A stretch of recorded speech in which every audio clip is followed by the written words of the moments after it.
So hi everyone, welcome to module 4 of this Ruby on Rails course। और पिछले video में हमने ORM के बारे में देखा, एक्टिव रिकॉर्ड्स के बारे में देखा, कैसे CRUD करते हैं, एक कमांड में आप कैसे पूरा का पूरा CRUD ऑपरेशन बना सकते हो, जो हमारे स्कैफोल्डिंग जिसे हम बोलते हैं। ये सारी चीज़ें हमने डिस्कस करी थी। और भी चीज़ें हमने फर्स्ट और सेकेंड में देखा था मॉड्यूल में। अब ये फोर्थ मॉड्यूल है, इसमें हम देखेंगे एक्शन कंट्रोलर और राउट्स के बारे में। चलो स्टार्ट करते हैं। मतलब इसमें हम देख लेंगे कि राउटर्स क्या होते हैं, एक्शन कंट्रोलर क्या होते हैं, रिक्वेस्ट रिस्पॉन्स साइकिल क्या होता है, डिबगिंग कैसे करते हैं और रेट लिमिटिंग कैसे करते हैं। और फॉर्म्स के बारे में हम देखेंगे। फॉर्म्स में बहुत सारी चीज़ें इनबिल्ड मिल जाती हैं, हमें बस डिजाइनिंग करना होता है उसका। ये सारी चीज़ें हम देखेंगे इसमें और फिर आगे डिस्कस करेंगे एक एक करके। तो रूबी ऑन रेल्स में बहुत सी चीज़ें कंट्रोलर में बनी बनाई मिल जाती हैं, लाइक रिक्वेस्ट रिस्पॉन्स का फ्लो मॉडल्स और व्यू के थ्रू बहुत ईजिली हो जाता है। आपका मॉडल बन के आ जाएगा एक फोल्डर में, रिक्वेस्ट रिस्पॉन्स की पूरी साइकिल बन के आ जाएगी। बस आपको फॉर्म बनाना है, फॉर्म भी बना बनाया है, बस आपको फील्ड्स बनाने हैं फॉर्म के जो जो भी चाहिए। अब एक बेसिक सा फॉर्मेट वगैरह आ जाता है और उसमें आपको बस डिजाइनिंग करनी होती है। This is all about forms. और अभी हम आगे और भी देखेंगे, पर अभी एक्शन कंट्रोलर देखते हैं। एक्शन कंट्रोलर में क्या काम होता है, पूरा का पूरा जो हम एपीआई को हैंडल करते हैं ना, रिक्वेस्ट आए तो ये चीज करो। लाइक आपका इंस्टाग्राम है तो आपने साइन अप किया, यूजर नेम डाला और पासवर्ड डाला, तो ये दोनों मैच होगा डेटाबेस में जाके हमारे कि यही यूजर नेम इस पासवर्ड के साथ मैच तो हो रहा है ना। अगर नहीं हुआ तो फिर आपको एरर आ जाएगा, वरना आपके पोस्ट मैसेजेस स्टोरीज आ जाएंगी। ये सब करने वाला कौन है, मैं बोल तो रहा हूँ इसी, ये सब मैच हो जाएगा, इक्वल हो जाएगा, इफ एल्स हो जाएगा। मतलब कैसे होगा ये सारी चीजें, लॉजिक तो लिखनी पड़ेगी हमें ना। अब लॉगिन के अलावा भी और भी चीजें होती हैं कि अगर यूजर, जैसे मान लो आप कोई अगर कोर्स वगैरह ले रखा है आपने, अगर यूजर ने मान लो कोई कोर्स में एनरोल किया, तो वो किस कोर्स में एनरोल है वो कैसे पता लगेगा, वो कौन कौन सी वीडियोस देख चुका है, कौन कौन से टेस्ट अटेम्प्ट कर चुका है। ये सारी चीजों को देखना है, एक्शन बनाना, पूरा एक फ्लो बनाना, इसे हम प्रॉपर एक्शन कंट्रोलर में देते हैं। लाइक लॉजिक्स बिल्डिंग की सारी चीजें हम इसमें करते हैं।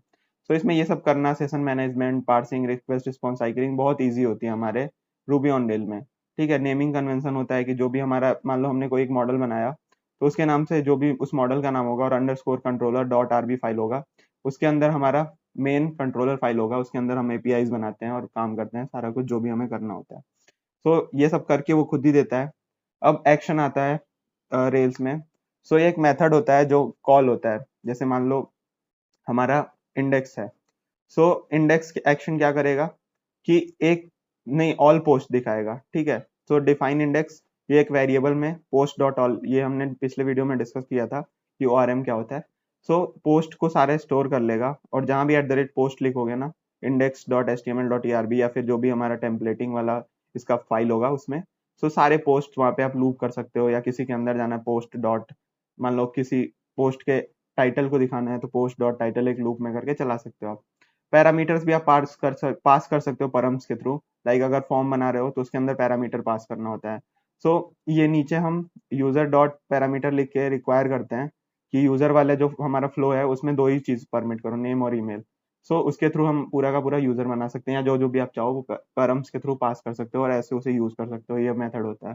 ठीक है, इस तरीके से आप यूज करते हो, गार्ड यूज करते हो, ताकि और रिक्वायरमेंट जो भी है वो हमें चाहिए ही चाहिए। मान लो किसी ने नेम बस भेजा, ईमेल नहीं भेजा, तो आप उसे ऐसे यहीं से पूरा का पूरा हम थ्रो कर सकते हो एरर। अब अगली चीज होती है filtering and call back action में। आप बहुत सी चीजों को like before action, after action, around action करके यूज कर सकते हो। लाइक अगर आपको ऑथेंटिकेट करना है यूजर, तो एक यहाँ पे ऑथेंटिकेट यूजर बना लो, और unless current user log in हो तो ठीक है आगे बढ़ो, वरना बिफोर एक्शन मतलब एक्शन होने से पहले ही अगर एडिट और अपडेट है। जैसे इस लाइन का क्या मतलब है कि एक्शन होने से पहले चेक करो यूजर ऑथेंटिकेट है कि नहीं, और वो काम किस में करो, एडिट और अपडेट में। अगर यूजर ऑथेंटिकेटेड है तभी तो एडिट या अपडेट होगा, यूजर ही नहीं है तो फिर क्या फायदा। हम ऑथेंटिकेट कर लेंगे उसको, एक्शन को पहले होने से पहले ही, अगर नहीं हुआ तो लॉगिन करने के लिए भेज देंगे, वरना फिर आगे जो भी एडिट के अंदर आप फंक्शन लिखोगे वो कर दोगे। ठीक है, तो बिफोर एक्शन है। आफ्टर एक्शन भी देख सकते हो आप, यहाँ आफ्टर एक्शन लिख दोगे और कोई फंक्शन बना दोगे तो वो वैसे ही काम करेगा, सेम टू सेम जैसे ये काम कर रहा है। अगली चीज होती है हेल्पर। मान लो एक फंक्शन है, वो बार बार कॉल हो रहा है, बार बार उसे यूज कर रहे हो, आप एक बड़ा सा फंक्शन लिख दो और उसे यूज कर सकते हो बार बार। लाइक एप्लीकेशन हेल्पर में करंट यूजर, तो करंट यूजर में फाइंड कर सकते हो यूजर आईडी के थ्रू, और अगर सेशन है तो वो ट्रू रिटर्न करेगा वरना फॉल्स। अब इस हेल्पर को अपने आप ही वो कॉल कर लेगा जो भी हमारा मान लो यूजर मॉडल था, और यहाँ पे देखो आपने यहाँ पे चेक भी किया अनलेस करंट यूजर, तो ये फंक्शन अपने आप करंट यूजर चेक कर लेगा कि वो चीज एग्जिस्ट करती है या नहीं, और फिर अगर करती होगी तो आगे बढ़ेगा वरना नहीं करेगा। क्योंकि यूजर आईडी हमारी यूनिक है। ये एक्शन कंट्रोलर का एक छोटा सा पार्ट था हमारे रूबी ऑन रेल्स में। अगला है हमारा राउट्स। रूबी ऑन रेल्स में राउट्स का क्या काम है? जब भी आप यूआरएल्स बनाते हो ना किसी वेबसाइट की, तो उसमें ये सब चीजें राउटिंग की काम आती है। जैसे यूआरएल में डॉट स्लैश, जैसे ये चीज है, तो पोस्ट स्लैश 15 लिखा तो 15 नंबर वाला पोस्ट मुझे शो कर दो, तो उसके लिए ये राउट बनाना पड़ेगा। तो मान लो 4 मेथड होते हैं हमारे पास मेन जो होते हैं, गेट, पोस्ट, पुट और डिलीट। मेथड्स का बहुत इंपॉर्टेंट है। अगर यहाँ पे आपने मान लो डिलीट मेथड यूज कर दिया, तो ये पोस्ट को इस आईडी के डिलीट कर देगा इसको कॉल करते हुए, तो आपको उस हिसाब से ये सब देख के मैनेज करना होगा। ऐसे हम राउटर, एक फाइल होती है हमारी कॉन्फ़िग फोल्डर में, उसमें हम राउटर में जाके, राउटर वाले फाइल में, राउट्स वाले फाइल में बेसिकली गेट लिखते हैं, और उसके बाद से जो भी हमारा एपीआई, मतलब एपीआई बोल रहा हूँ मैं, जो भी हमारा राउट चाहिए वो लिखते हैं। और उसके बाद पोस्ट के अंदर, इसका मतलब क्या होगा, पोस्ट के अंदर जो शो फंक्शन है उसको कॉल करो। पोस्ट के अंदर शो फंक्शन को गेट करना हो तो आप ये लिखोगे राउट, और तभी ये अलाउ होगा। अगर ये नहीं दोगे और ये एपीआई कॉल करोगे तो एग्जिस्ट नहीं करता है वो चीज, उसके लिए तो एरर आ जाएगा आपके पास। ये सारे चीज हमारी आ जाती हैं। अब देखो हम रूट क्या करते हैं, इंडेक्स। जब होम पेज पे कोई आए आपके डायरेक्टली, तो ये वाला चीज खोलो, पोस्ट इंडेक्स। वरना अगर आपको गेट करना हो तो पोस्ट, तो एक फंक्शन लिखो उसमें कॉल करो, न्यू करना हो तो इससे कॉल करो, गेट करना है, पोस्ट करना है, पैच करना है, डिलीट करना है। अब देखो ये एपीआई सेम है, पोस्ट आईडी और पोस्ट स्लैश आईडी, लेकिन पैच और गेट की मदद से लाइक आप फंक्शन को अलग लिख सकते हो कि शो करना है या डिस्ट्रॉय करना है, और उस मेथड में ही वो कॉल होगा। अलग अलग मेथड अलग अलग पोस्ट कंट्रोलर में जाएंगे, और जो भी आपने लॉजिक लिखा होगा वो कॉल करेंगे। ये हमारे 5 तरीके से अलग अलग HTTP रिक्वेस्ट हैं, मैंने अभी बताया था। गेट क्या करेगा, सारी चीजों को दिखा देगा। पोस्ट क्या करेगा, एंट्री करवाएगा, मतलब कोई आपको डेटाबेस में सेव करवाना हो या सबमिट फॉर्म करवाना हो तो पोस्ट यूज करते हो। पुट मतलब रिप्लेस करना होता है हमें, डिलीट मतलब नाम ही बता रहा है कोई चीज डिलीट करना हो। और पुट मतलब क्या करता है, मतलब पैच मतलब क्या करता है, पुट को ही काम करता है, लेकिन एक छोटा सा पार्ट अगर आपको एडिट करना हो। पुट क्या करेगा, पूरा डाटा डिलीट करेगा फिर नया बनाएगा। पैच क्या करेगा, उसी डेटा में मॉडिफिकेशन कर देगा, लाइक आपको प्रोफाइल पिक्चर बदलनी है तो ये पांचों मेथड्स होते हैं हमारे। और इसी के थ्रू आप, जैसे मान लो ये वाला मेथड पूरा आपको बता देगा। गेट करना है अगर आपको पोस्ट 1, तो ये वाले एपीआई को आपको config.routes.rb में दिखाना पड़ेगा। और उसके बाद से ये मेथड देखो, पोस्ट हैज सो लिखा है, तो पोस्ट कंट्रोलर में जाएगा और सो मेथड को कॉल कर देगा।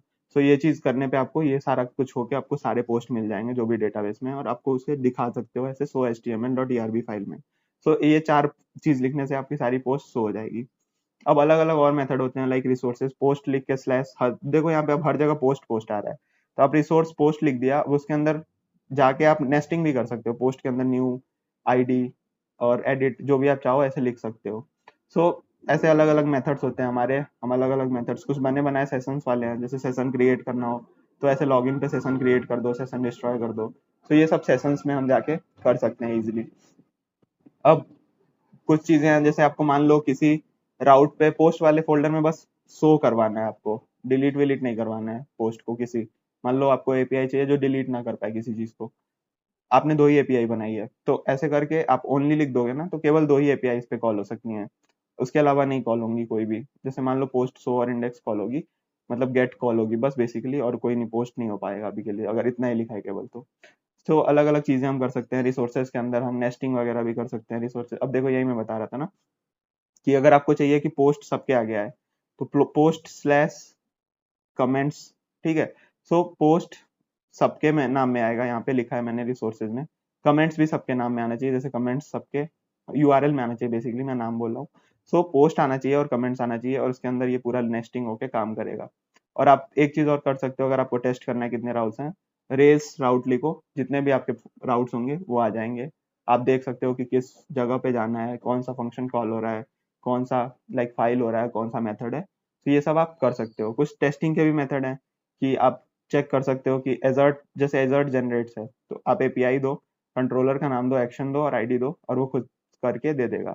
एजर्ट रिकॉग्नाइज क्या करता है, रिक्वेस्ट को चेक करेगा कि वो करेक्टली राउटेड है कि नहीं है, on the basis of URL path. यहाँ पे पाथ दोगे आप, और ये चेक कर सकते हो। अलग अलग मेथड्स हैं राउट्स के बारे में। I think most of the चीजें क्लियर होंगी। अब देखते हैं रेल्स एसोसिएशन, सॉरी ये तो हमने कल ही डिस्कस किया था। हमारा अगला टॉपिक है रेल्स नेमस्केप वर्सेस स्कोप। अभी मैं बता ही रहा था कि जब आप नेस्टिंग करना चाहो तो उसमें आप क्या कर सकते हो, एडमिन के अंदर जाओ और रिसोर्सेज के अंदर जाओ, फिर उसके अंदर आप नेस्टिंग कर सकते हो। लाइक यहाँ पे आप देख सकते हो फाइल कैसे है। ऐप के अंदर पूरा मेरा कंट्रोलर होगा, तो उसके अंदर एडमिन होगा, उसके अंदर यूजर कंट्रोलर होगा, जैसे कि लिखा है एडमिन के अंदर यूजर है। अब एडमिन के अंदर मान लो और भी चीजें हो तो आप एक मतलब ऑर्गेनाइजेशन के लिए काम आता है और कुछ नहीं, ऑर्गेनाइज कर सकते हो आप। सो जितने भी मेरे राउट्स होंगे ना उसके आगे सब में एडमिन आ जाएगा बाय डिफॉल्ट, देखो एडमिन एडमिन सब में है। वो रिपीटिशन को ही कम करने के लिए होता है। और आप रिक्वेस्ट मार के डायरेक्टली देख सकते हो। अब इसके अंदर मुझे बस लिखना होगा, अगर मुझे मान लो आईडी से गेट करना है तो स्लैश आईडी लिखूंगा तो मुझे एडमिन बना बनाया मिल जाएगा, जैसे एडमिन और आईडी अपने आप आ जाएगी वहां पे। सो बेसिक सा एक एक बेनिफिट है कि आप कोड ऑर्गेनाइज कर सकते हो, हायरार्की मेंटेन कर सकते हो और नेम कोलिजन ना हो। जैसे एडमिन और यूजर राउट है, बेसिक यूजर राउट है, तो उन दोनों में क्लैश ना हो, इसलिए आप प्रॉपर से एक फॉर्मेट बना सकते हो, हायरार्की बना सकते हो और एक्सेस वगैरह भी उनको दे सकते हो। स्कोप क्या होता है? स्कोप में क्या होता है, आपको मान लो कोई एक चीज लिमिटेड करनी है, जैसे एडमिन वाले सारी चीजें एक पास रखनी है तो स्कोप बना सकते हो एडमिन के अंदर ये सारी यूजर्स का काम है, अगर एडमिन के बाहर से उसे कोई एक्सेस करना चाहे तो नहीं होगा। और सारे यूआरएल में स्लैश एडमिन प्रीफिक्स बन के आ जाएगा, जैसे यहाँ पे दिखाया था मैंने अभी थोड़ी देर पहले भी डिस्कस किया ये चीज। सो ये सारी चीजें आप यूज कर सकते हो for the management and all. कुछ मेथड्स भी हैं, प्रॉपर आप राउटिंग वगैरह कर सकते हो इससे। एक यूआरएल प्रीफिक्स लगाना हो, जैसे स्लैश एपीआई बहुत बार हम लगाते हैं, तो आप ऐसे लगा सकते हो। वर्जन वगैरह बना सकते हो, वर्जन 1 वर्जन 2। कंस्ट्रेंट्स वगैरह लगाना हो, किस मेथड पे कौन सा चीज कॉल हो, तो ये सब आप बहुत इजीली कर सकते हो। तो ये सब आपके ऑर्गेनाइजेशन वगैरह में प्रॉपर स्ट्रक्चरिंग करने में बहुत ही काम आएगा। अब नेम स्पेस और स्कोप क्या होता है? दोनों लगभग सिमिलर होते हैं, बट नेम स्पेस प्रोवाइड करता है structure approach for organizing the code with a proper directory structure. और स्कोप क्या करता है? स्कोप डायरेक्टरी भी आप बना सकते हो, नहीं भी बना सकते हो, पर ये क्या करता है, कॉमन जो चीजें होती है ना वो एक पास रखने के काम आती है। मान लो दो डायरेक्टरी की चीजें हैं अलग अलग, पर आप चाहते हो कि एक पास रहें और एक काम आए प्रॉपर, जैसे मान लो एक कुछ फाइल इसमें है कुछ फाइल इसमें है, तो आप इन दोनों को एक कंबाइन बना के एक स्कोप बना सकते हो और उसके बाद से इस स्कोप को यूज कर सकते हो। नेम स्पेस क्या होता है, एक बड़ा एडमिन है उसके अंदर ही चीजें होंगी। सो दोनों में ये डिफरेंस है बेसिक सा, बट दोनों कोड ऑर्गेनाइजेशन के ही काम आते हैं एट द एंड। ठीक है, तो आई थिंक इतना चीजें कंट्रोल मतलब समझ में आ गई होंगी आपको। और नेम स्पेस वर्सेस स्कोप में अगर आपको डिफरेंस पढ़ना है तो इस साइट पे आना, आपको डिस्क्रिप्शन में मिल जाएगा और डिटेल में पढ़ो और देखो कि मोस्टली हम लोग नेम स्पेस ही यूज करते हैं, क्योंकि हमारा अगर ऐप छोटा है तो उसमें क्या फायदा बहुत ज्यादा कॉम्प्लेक्स चीजें यूज करने की। जो हमारा बेसिक सा हायरार्की वगैरह है वो नेम स्पेस ही मैनेज कर लेता है, जो कॉमन सेटिंग शेयरिंग है वो नेम स्पेस देख लेगा, स्कोप की जरूरत नहीं है। सो आप इजिली इन सब चीजों को यूज कर सकते हो, जो भी आपको रिक्वायरमेंट हो, जिस तरह से आपको रिक्वायरमेंट हो आप देख के इन सब चीजों को कर सकते हो। अब देखते हैं request response cycle in Ruby on Rails. So आप चाहो तो इस आर्टिकल पे आना, ये स्केलर का एक आर्टिकल है, मैं इसी का हेल्प लेकर पढ़ा रहा हूँ। अभी हम प्रोजेक्ट डिस्कस करेंगे, तो जब प्रोजेक्ट हम बनाएंगे लिंक ट्री का, उसमें आपको सब चीजें ये सब यूज होके दिखाएंगे। अभी के लिए स्ट्रक्चरिंग और थोड़ा बेसिक नॉलेज हम देख लेते हैं और उसके बाद से हम चीजों को अच्छे से डिस्कस करेंगे इन द प्रोजेक्ट वाली चीज। सो रिक्वेस्ट रिस्पॉन्स साइकिल क्या होती है? हम रिक्वेस्ट करते हैं एपीआई पे, फॉर्म सबमिशन होना होता है या फाइल अपलोड करना होता है या सेशन क्रिएट करना होता है, लॉगिन लॉगआउट करना होता है, और उसके बाद से रिस्पॉन्स आता है हमारे पास। अगर मैं करेक्ट हूँ तो मेरा प्रोफाइल वगैरह आ जाएगा या जो भी मैंने लॉजिक लिखा है वो आ जाएगा। सो रिक्वेस्ट और रिस्पॉन्स साइकिल बहुत सही चीज होती है और इसके थ्रू हम पूरा मैनेजमेंट ये करके देता है हमारा रूबी ऑन रेल्स। सो सबसे पहले क्या होती है, कॉन्फिग डॉट आरबी में वो फाइल चेक होता है कि वो राउट अवेलेबल भी है कि नहीं। राउटिंग वाली चीज चेक हुई, फिर कंट्रोलर के पास जाएगा अगर वो सब चीज सही है। कंट्रोलर में मैंने बताया जो जो भी चीजें लिखी हैं, अगर उसमें मॉडल्स का काम है, जो हमारा डेटा का अगर रिक्वायरमेंट है तो डेटा रिक्वायरमेंट आएगा कंट्रोलर के पास, और उसके बाद से हमारे व्यू में वो चीज शो हो जाएगी। जैसे भी मुझे एम्बेडेड रूबी मैंने लिखा है वो चीज HTML में मेरे शो हो जाएगी प्रॉपर, और उसके हिसाब से मेरा रिस्पॉन्स जिस भी फॉर्मेट में मैं चाहूँ फ्रंट एंड में दिखा सकता हूँ या व्यू की मदद से दिखा सकता हूँ। सो ये पूरा का पूरा मेरा रिक्वेस्ट रिस्पॉन्स साइकिल होता है। फॉर्म सबमिशन में क्या होता है, एक बहुत ही प्रॉपर चीजें बन के आती हैं। फॉर्म फॉर लिख के आता है, जिस भी मान लो यूजर है मेरा, तो यूजर के लिए अब उसमें एक एक फील्ड है, F dot text field, F dot email field, for password field, फिर सबमिट बटन।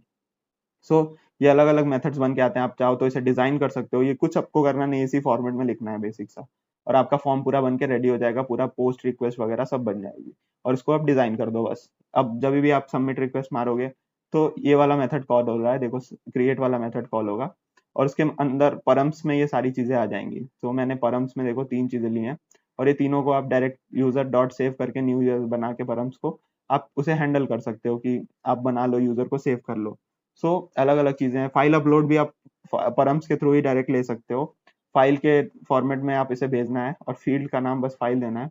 उसके बाद अगर आप इसे चाहो तो इस परम्स को यूज करके आप गूगल क्लाउड पे अपलोड कर लो या AWS पे अपलोड कर लो, या जहां भी आप चाहो तो अपलोड कर सकते हो। कुकीज एंड सेशंस क्या होते हैं, मान लो मेरा बार बार लॉगिन ना करना पड़े, इसलिए मैं सेशंस का यूज करता हूँ, कुकीज को यूज करता हूँ ताकि मेरा डेटा यूजर का सेव रहे, टोकन वगैरह जो यूज करना है मान लो तो सेव रहे। सो लेट से मैंने यहाँ पे सेट कुकीज नाम से एक फंक्शन बनाया है, जो कि कुकीज नाम का मतलब ये फंक्शन है, और उसके अंदर मैं कुकीज सेव कर रहा हूँ यूजर आईडी, जिसमें उसकी यूजर आईडी हो और एक्सपायर नाम का फील्ड हो कि कितना, मान लो यहाँ पे 1.week फ्रॉम नाउ मतलब एक वीक बाद ये एक्सपायर हो जाए। सो जब भी मैं सेट कुकी करूंगा एक वीक बाद ये कुकी में सेट कर देगा ये वैल्यू, और एक वीक बाद ये एक्सपायर हो जाएगा, ठीक है। सो ऐसे आप कुकीज सेव कर सकते हो। सेशंस में क्या होता है, आप सेशन क्रिएट कर सकते हो, लाइक यूजर का इस स्टोर सेशन, मान लो एक फंक्शन बनाया मैंने जिसमें एक सेशन भेज दी, यूजर आईडी और उसकी आईडी भेज दी, रिट्राइव कर सकते हो आप उसे ऐसे लिख के सेशन और यूजर आईडी जो भी आपने डाला है उसे आप यूजर को रिट्राइव कर सकते हो, इसका सेशन अवेलेबल है या नहीं। सो ये सब तब काम आता है जब आपको मैनेजमेंट करना है एक चीज का, लाइक कुकीज वगैरह में सेव करना है या फिर रेडिस में सेव करना है। तो ये सब चीजें आप जहाँ चाहो ऐसे सेव कर सकते हो, और लॉग इन लॉग आउट को अपने बहुत ही स्लोली मतलब बना सकते हो, अच्छा फ्लो वाला चीज बना सकते हो बहुत easily. Like bar bar log in तो करता नहीं है आप ही इंस्टाग्राम पे बार बार लॉग इन करो तो कितना लाइक बुरा आपका यूजर एक्सपीरियंस होगा, तो आप सेशंस वगैरह ऐसे मैनेज कर सकते हो। सो हमने सेशंस वाली चीज देख ली, अब आगे देखते हैं डीबगिंग, ठीक है।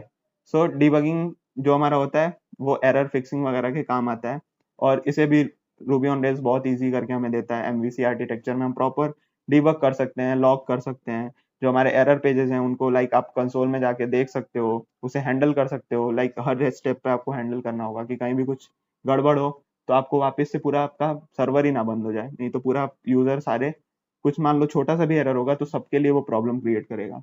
सो हर चीज को टेस्ट करो। डिबगर जैम एक आता है हमारा, अभी हम डिबगर लिख एक हम एग्जांपल देख लेंगे। सो वहां से आप इजीली डिबग कर सकते हो। एक REPL करके आता है, read evaluate print loop, रीव evaluate print and loop, ठीक है। तो REPL का आप यूज कर सकते हो। सो ऐसे आप लिख के इंस्पेक्ट कर सकते हो वेरिएबल, तो समेशन डॉट नंबर डॉट सम करके आप ऐसे मतलब पूरा, एक तो पहला चीज है पुट्स। सो पुट्स से क्या होगा, प्रिंट हो जाएगा वो चीज, पी लिख दो या पुट्स लिख दो, सो जो भी होगा वो पुट्स करके प्रिंट हो जाएगा। अब अलग अलग चीजों को आप ट्राई करो, कोड को रन करो पहले कंसोल में जाके। रूबी कंसोल नाम का मेरा एक चीज होता है, वही क्या करता है, REPL मुझे देता है। तो आप जब भी टर्मिनल में लिखोगे रूबी कंसोल, वहां पे आप ऐसे पूरा का पूरा रूबी का मेथड चला सकते हो। रेल्स कंसोल लिखना है और आपको रूबी का पूरा सब चीज चला सकते हो, ऐसे चेक कर सकते हो मेथड डाल के, डेटाबेस की क्वेरीज लिख के उसे प्रिंट करा सकते हो, लूप चला के देख सकते हो। तो ये सब रेल्स कंसोल में आप इजीली कर सकते हो रूट डायरेक्टरी में जाके। अभी हम करेंगे भी, जब हम जहाँ जहाँ कमांड चलाते हैं उसी को रेल्स कंसोल बोलते हैं, वहीं पे रेल्स कंसोल चलाना है, आप रेपल में पहुंच जाओगे और वहां पे सारी चीजें ऐसे लिख के चेक कर लो सारी चीजें काम कर रही है ना, और ऐसे आप चेक करके देख सकते हो। दूसरी चीज है पुट्स, आप यूज कर सकते हो जो भी पैरामीटर है, आप फंक्शन को कॉल करोगे तो ये p डॉट परम्स लिखोगे तो आपके जो टर्मिनल होगा वहां पे ये सारे परम्स आ जाएंगे, कौन कौन से आप अलाउ कर सकते हो, डिसअलाउ कर सकते हो, ऐसे देख सकते हो, ठीक है। लॉगिन कैसे करा सकते हो, जैसे मान लो Rails dot logger dot info लिखा, तो उसमें एक प्रॉपर फॉर्मेट में आएगा हमारा, जो हमारा कंसोल होगा उसमें लिख के रेल्स डॉट लॉगर मेथड का यूज करो, इन्फो है, वार्निंग है, जो भी है वो चीज आप देख सकते हो, वो एक प्रॉपर नोटेशन के साथ हाईलाइट होके आएगा। टेस्ट करना हो तो अलग अलग टेस्ट केसेस लिख सकते हो। RSpec नाम से एक टेस्ट होता है, टेस्ट मतलब बंडल होता है, जेम होता है, RSpec डॉट डिस्क्राइब कर सकते हो ऐसे, मतलब ये मेन हमारा मेथड है कि आप पोस्ट क्रिएट कर रहे हो तो यूजर क्रिएट हो रहा है, फिर उसमें पैरम्स को एक्सपेक्ट कर रहे हो कि ये सब पैरम्स हो, और उसके बाद आप काउंट कर सकते हो यूजर बढ़ रहा है कि नहीं। तो मतलब आप जो भी लॉजिक लिखना चाहो ऐसे लिख के चेक कर लो, और उसके बाद इनपुट दे के देखो कि वो चीज सही चल रही है या नहीं, और अगर सही चल रही है तो आप उसे मेथड में डाल दो। दूसरी चीज एक्सेप्शंस का यूज करो, अगर मान लो ये चीज नहीं हुई तो क्या होना चाहिए, ऐसा थोड़ी आगे सारे फंक्शन कर लो, तो वहां पे आप रेस्क्यू यूज कर सकते हो। रेस्क्यू क्या करता है, फ्लैश कर देगा एरर और वापस आपको रिडायरेक्ट कर देगा यूजर के मेन वाले पाथ पे। सो रेस्क्यू बहुत ज्यादा यूज होता है, आप इसके बारे में और पढ़ना। अब ये सारी चीजें हो गई, अब आगे मान लो आप रेल्स उसमें नहीं देखना चाहते हो कंसोल में, तो आप डायरेक्ट अपने HTML फाइल में ही चीजों को डाल डाल के लिख के देख सकते हो कि यूजर का नेम ये है ना, ये वाले टैग मैंने बताया कैसे आप रूबी को एम्बेड कर सकते हो। तो ऐसे डीबग लिख के और HTML पे प्रिंट करा लो, तो HTML के आपका जो पेज होगा उसी पे आ जाएगा, ठीक है। ये सारी चीजें आप देख सकते हो, ये मतलब अगर ऐसा हो तो आप देख सकते हो। फिर अगली चीज है, आपको डेटाबेस में अगर कोई चीज करनी है तो यूजर डॉट वैलिड लिख के ट्रू या फॉल्स रिटर्न करेगा, अगर फॉल्स है तो मैसेजेस भेज दो, वरना फिर आगे का काम करा दो। सो अलग अलग चीजों को आप कर सकते हो, कॉल बैक वगैरह देख सकते हो, लाइक कोई चीज करनी हो तो बिफोर एक्शन में डू समथिंग कर लो और उसे प्रिंट करा लो, ठीक है। तो जब भी आप मान लो कोई डेटाबेस का ऑपरेशन ही प्रिंट कराना है तो एक बिफोर सेव में ही लिख दो उसे फंक्शन बना के, और वो चीज रन होगी और आपको कंसोल पे दिख जाएगी। माइग्रेशन फाइल्स वगैरह के बारे में मैंने बताया कि अगर आप माइग्रेशन लिख रहे हो तो ये सब प्रॉपर टेस्ट करनी चाहिए आपको, ठीक है। सो ये सारे बेसिक बेसिक से टेक्निक थे, HTML में दिखाना, कंसोल पे देखना, जो हमारा रूबी ऑन रेल्स का कंसोल है उसमें देखना। सो अलग अलग चीजें करके आप देख सकते हो। बाकी आप अलग अलग मान लो एडवांस कुछ टेक्निक्स हैं, हम आप जेम्स भी यूज कर सकते हो, लाइक बायबग करके एक हमारा जेम होता है, इसके बारे में पढ़ना। बायबग बायबग क्या करेगा, आप कोई मेथड चला रहे हो तो यहाँ पे अगर आपने बायबग लिख दिया तो ये यहीं पे रुक जाएगा, और यहाँ पे जो भी आप प्रिंट कराना चाहो कंसोल खुल जाएगा बायबग का, और उसमें आप जो भी चाहो वो प्रिंट करा के देख सकते हो। तो ये एडवांस टेक्निक थी बायबग वगैरह यूज करना। बाकी अगर आप कंसोल का यूज कर पा रहे हो, रेल्स कंसोल का, और HTML में चीजें प्रिंट करा पा रहे हो, तो आपका सारा डिबगिंग का काम इसी में हो जाएगा, इससे ज्यादा मोस्टली चीजें नहीं लगती हैं। नेक्स्ट चीज is rate limiting in rails, ठीक है। रेट लिमिटिंग क्या होता है, मान लो आपके बार बार एक ही चीज, कोई चीज API कॉल हो रही है, कोई हैकर है जो DDoS अटैक कर रहा है, एक ही चीज बार बार कॉल कर रहा है, डेटाबेस पे आपके लोड बढ़ रहा है, या फिर आपके रिक्वेस्ट के नंबर ही बढ़ रहे हैं, मान लो क्यों ही आप अपने मशीन को इतना ज्यादा ओवरलोड करोगे, या फिर पैसे भी तो आप पे कर रहे हो उसके लिए। सो इसके लिए हम रेट लिमिटिंग का यूज करते हैं कि अगर कोई एक यूजर है तो उसके IP के बेसिस पे, उसके यूजर ID के बेसिस पे आप लिमिट लगा सकते हो कि ये 50 रिक्वेस्ट बस कर पाए 1 मिनट में या 1 घंटे में। सो आपने कई बार देखा होगा कि आप बार बार कोई चीज रिक्वेस्ट करते हो तो लिखता है too many request please try after some time, तो आप रेट पर मिनट या रेट पर सेकंड लगा सकते हो रेट लिमिटिंग के लिए। IP बेस्ड रेट लिमिटिंग होती है, और यूजर के ID के बेस पे यूजर लिमिटिंग होती है। मान लो अगर वो IP चेंज कर करके कर रहा है तो यूजर ID के बेसिस पे कर दो, या दोनों लगा लो। सो आप अलग अलग करके वो लगा सकते हो लिमिटिंग हमारा। सो इसमें एक अटैक नाम का एक रेक हमारा होता है, उसकी मदद से आप कॉन्फ़िग इनिशियलाइजर में ऐसे बनाते हो एक फाइल, और उसमें रूल डिफाइन कर सकते हो कि थ्रॉटल करो IP के बेसिस पे लिमिट 100 और 1 मिनट में, और जो भी हमारे रिक्वेस्ट के अंदर API है उससे चेक कर लो। सो ये क्या करेगा, हर देखेगा 1 मिनट में अगर 100 से ज्यादा रिक्वेस्ट होगा तो वो काम नहीं करने देगा, ये हमारी रेट लिमिटिंग हो गई। और उसके बाद टू मेनी रिक्वेस्ट का ऐसे एरर थ्रो कर देगा अगर आपका अटैक पे होगा मोड पे। तो देख रहे हो आप, अटैक वगैरह जो हम सर्वर साइड में करते हैं वो आप डायरेक्टली रूबी के थ्रू पे ही कर सकते हो, रूबी के एंड पे ही कर सकते हो। Rack attack dot RB file बनाओ और उसमें लिख दो ये सारा कोड, और आपका बन जाएगा। कोई चीज मान लो आपको व्हाइट लिस्ट करनी है, मान लो आपको चाहिए कि सेफ लिस्ट में ट्रस्टेड IP डालना है कि 3-4 IP से ही बस वो हो पाए, तो सेफ लिस्ट नाम का एक फंक्शन होता है, उसमें ट्रस्टेड IP लिख के सारे IPs की लिस्ट दे दो, तो बस इन्हीं IPs के थ्रू उसे एक्सेस कर सकते हो। अब बाकी जब पे मतलब वो चीज हो नहीं पाएगी। अब मान लो आपको कुछ डायनेमिक लिखना है कि जो हमारे प्रीमियम यूजर हैं उनको 1000 हम लिमिट दे रहे हैं वरना 100 दे रहे हैं, तो आप ऐसे करके एक रिक्वेस्ट IP पे एक फंक्शन बना सकते हो, अगर यूजर प्रीमियम है तो 1000 करे, वरना फिर 100 रिक्वेस्ट मार पाए 1 मिनट में। सो ये प्रॉपर आप अलग अलग केसेस लगा के कर सकते हो। हमारे रेट लिमिट के अलग अलग टेक्निक भी होती हैं कि आप डिस्ट्रीब्यूट कर सकते हो, रेडिस में सेव करा सकते हो यूजर की IP वगैरह। अगर आपको लग रहा है यूजर IP चेंज कर रहा है तो वो चीज सारी चीज देख सकते हो। मिनट वाइज, आवर वाइज, जो भी आपको लगे फिक्स पीरियड आप दे सकते हो। तो जिस भी मेथड से चाहो आप देख सकते हो। और उसके बाद से सबसे इंपॉर्टेंट चीज होती है हमारी एनालाइजिंग एंड मॉनिटरिंग। सो अलग अलग स्टैक्स को आप यूज कर सकते हो, जैसे ELK स्टैक होता है, APM सिस्टम होता है, की मैट्रिक्स ट्रैक होता है। तो इसमें आप ELK स्टैक क्या होता है, हम 3 टूल्स का यूज कर सकते हैं जिसमें हम सारी मॉनिटरिंग देख सकते हैं, कितने लोग थे हमारे प्लेटफॉर्म पे, किस IP से आए, किस टाइम पे हमारा लोड बहुत बढ़ गया, क्यों बढ़ा, ये सारी चीजों को एनालाइज करो। और उसके बाद से उसके बिहाफ पे ये सारे चीजें लिख सकते हो। अटैक वाला हमारा जो भी रेट लिमिटिंग के फंक्शंस होते हैं वो लिख लो। अलग अलग टूल्स को यूज कर सकते हो। मैट्रिसेस को देखो, आपके AWS अगर कंसोल है तो उस पर देखो कितना लोड आया है, क्या एरर रेट्स आए हैं, ये सारी चीजों को आप देख के और प्रॉपर मैनेजमेंट कर सकते हो, मॉनिटर कर सकते हो, और ऐसे आप लिमिट लगा सकते हो, रेट लिमिटर वगैरह। सो इस साइट पे आओ और भी पढ़ो इसको थोड़ा डिटेल में, मैंने एक ओवरव्यू दे दिया है। जब प्रोजेक्ट बनाओगे तो मोस्टली चीजें क्लियर हो जाएंगी। अभी के लिए हमने ये सारी चीजें, एक्टिव रिकॉर्ड तो डिस्कस कर लिया था, एक्शन कंट्रोलर हमने डिस्कस कर लिया है। सो मोस्ट ऑफ द चीजें इसमें क्लियर हो गई हैं। अब इसमें अगले टॉपिक मतलब हमारा होगा ऑथेंटिकेशन एंड ऑथोराइजेशन। हम एक जेम देखेंगे जिसके थ्रू आप यूजर को ऑथेंटिकेट कर सकते हो बहुत इजीली। पंडित जेम करके आता है हमारा ऑथराइजेशन में, तो ऐसे आप यूज कर सकते हो। और एक और आता है, उन सब चीजों को मैं बता दूंगा, डिवाइस करके आता है। तो डिवाइस और पंडित के बारे में थोड़ा थोड़ा ही देखेंगे, बाकी यूजर ऑथेंटिकेशन और ऑथराइजेशन के बारे में मोस्ट ऑफ द चीजें हम डिस्कस कर लेंगे। So I hope most of the चीजें क्लियर हो गई होंगी इस वीडियो में, फोर्थ पार्ट में हमारे। आगे 2 वीडियोस 3 वीडियोस और आएंगी, कुछ एडवांस टॉपिक होंगे इसके बाद से। ऑथेंटिकेशन के बाद हम जॉब्स वगैरह देखेंगे, फिर डिप्लॉयमेंट और कैशिंग देखेंगे, तो वो एडवांस होंगी। 5th वीडियो तक तो बेसिक रिक्वायरमेंट है, 5th वीडियो के बाद आप प्रोजेक्ट देख सकते हो डायरेक्ट। बट हाँ, अगर आप एडवांस पढ़ना चाहो तो 2 वीडियोस और आएंगी छोटी छोटी, वो आप देख सकते हो। तो मिलते हैं नेक्स्ट वीडियो में। आई होप ये वीडियो में आप कुछ तो सीखे होगे। अगर आपको सही लगी वीडियो तो इस साइट पे जाके पहले तो पढ़ो अच्छे से, और वीडियो को लाइक करो, दोस्तों में शेयर करो, चैनल को सब्सक्राइब करो। Thank you so much.